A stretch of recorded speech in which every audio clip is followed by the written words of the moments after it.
What a match, what a tactical match. এবং একটা semifinal যেমন হওয়া দরকার এবং টুর্নামেন্টের ফার্স্ট সেমিফাইনাল যেমন হওয়া দরকার ঠিক তেমনটাই হয়েছে। এবং এই ম্যাচটা যে স্ট্যান্ডার্ডটাকে সেট করলো, যেভাবে কোচেরদের ট্যাকটিক্স আমরা দেখেছি, মাইন্ড গেম আমরা দেখেছি, প্ল্যানিং আমরা চেঞ্জ হতে দেখেছি দুজন কোচেরই, এবং অবশ্যই প্লেয়ারদের যে ডেডিকেশন ছিল একদম লাস্ট হুইসেল অবধি দুটো টিমের প্লেয়ার, সব দিক থেকে কিন্তু একটা জমজমাট সেমিফাইনাল। কালকের ম্যাচটা আরও উত্তেজক হওয়ার চান্স রয়েছে, কারণ একদিকে ওয়েল এক্সপিরিয়েন্সড একটা সাইড, একদিকে একটা পুরো ইউথ সাইড। তো কোথাও দুটো কোচের যেমন মাস্টার মাইন্ডের লড়াই হবে, ঠিক তেমনই কিন্তু প্লেয়াররা কীভাবে ম্যাচটাকে দেখবে, কীভাবে ম্যাচটাকে জিততে চাইবে, তারও কিন্তু ফাইট হবে।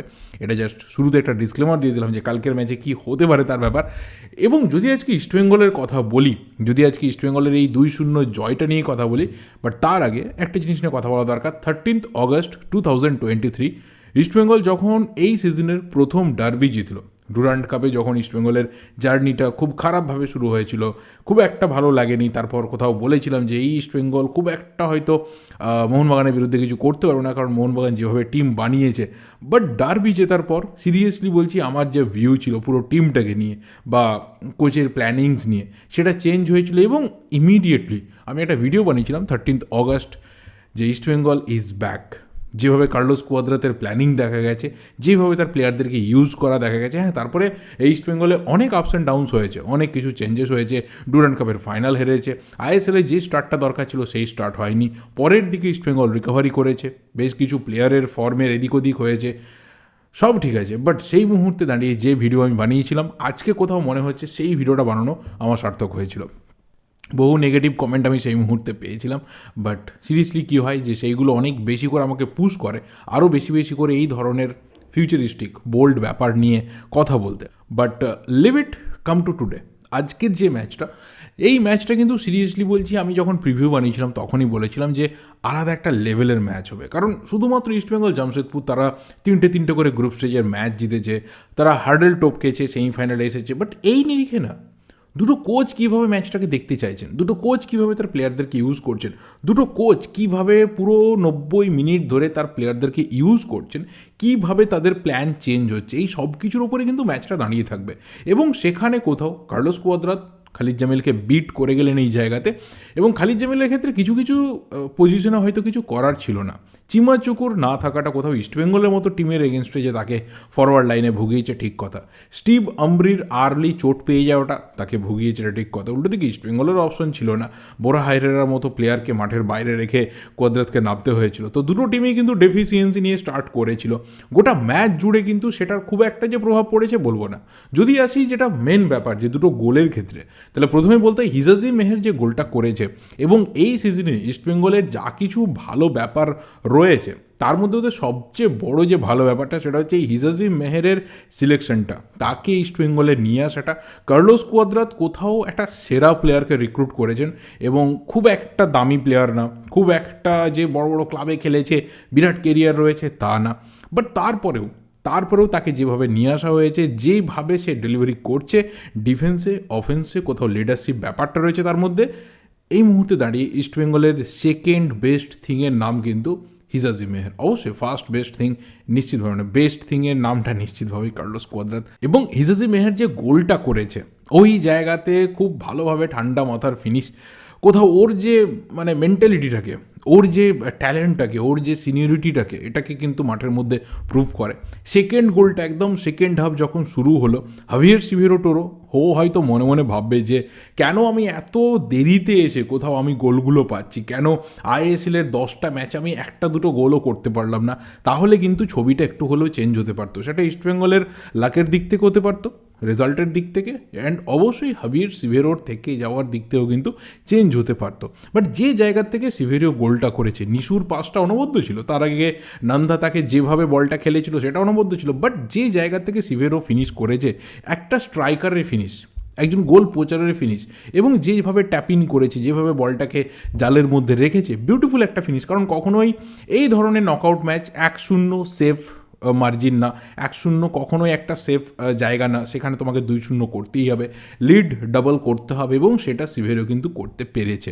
অবশ্যই ইস্টবেঙ্গলের কাছে অপশন ছিল 3-0 করার, বাট ক্লেইটন সিলভা যে বারে হিট করতে পারে, ক্লেইটন সিলভা যে পেনাল্টি মিস করতে পারে, বহু ইস্টবেঙ্গল সমর্থকে হয়তো সেই মুহূর্তে দাঁড়িয়ে জাস্ট নিজের চোখকে বিশ্বাস করতে পারছিল না, ভাবছিল হয়তো এটা কোনো দুঃস্বপ্নের মতো। বাট হ্যাঁ, হয়েছে। কিন্তু যেভাবে পেনাল্টি আর্ন করেছে, আমি কেন গোলের সাথে এই বিষয়টাকে আলোচনা করছি, যেভাবে পেনাল্টিটা ইস্টবেঙ্গল আর্ন করেছে, সায়ন ব্যানার্জি, আমি মুখার্জি,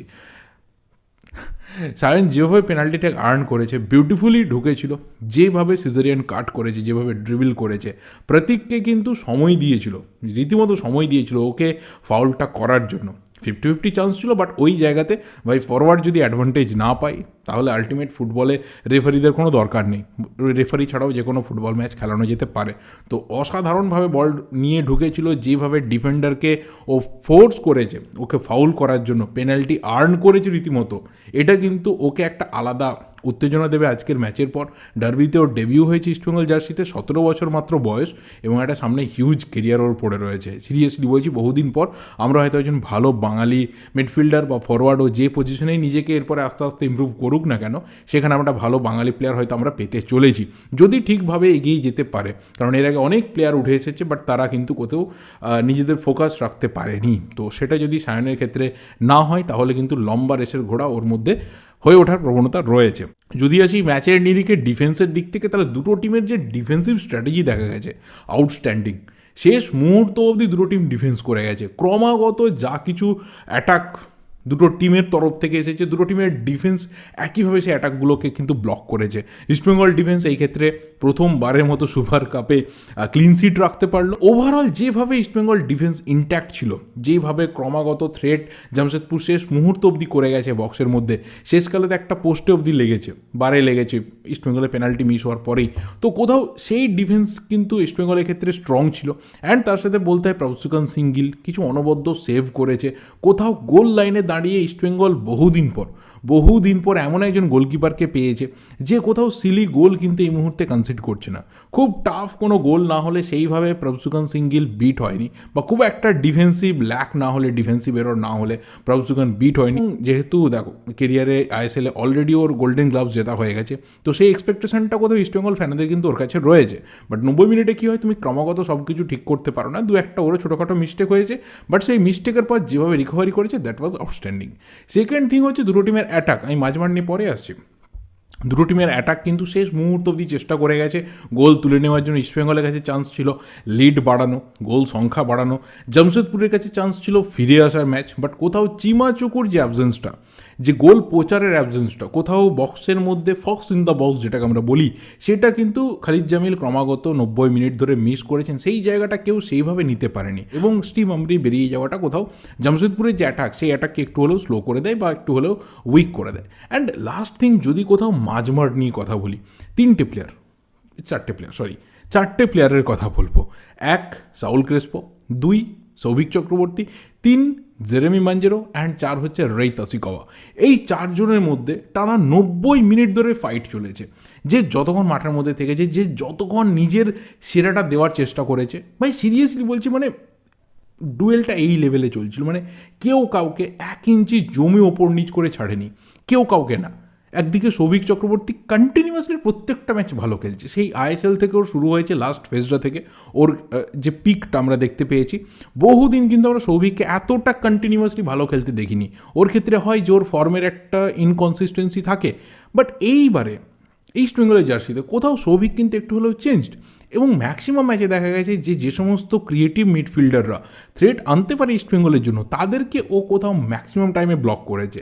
সেটা গ্রেগ স্টুয়ার্ট হতে পারে, আহমেদ জাও হতে পারে, রিসেন্ট ডার্বিতে হুগো বুমো হতে পারে, এই ম্যাচটাতে জেরেমি মঞ্জুরও হতে পারে। আমি কোথাও বলেছিলাম যে মঞ্জুরের সাথে হয়তো ক্রেসপোর একটা ফাইট হবে, বাট দেখা গেলো যে মঞ্জুরের সাথে ম্যাক্সিমাম সময় সৌভিক চক্রবর্তীর একটা মারাত্মক ডুয়েল চলছে, এবং তার সাথে সাউল ক্রেসপো বল হোল্ড করেছে, ওপর দিকে উঠে গেছে।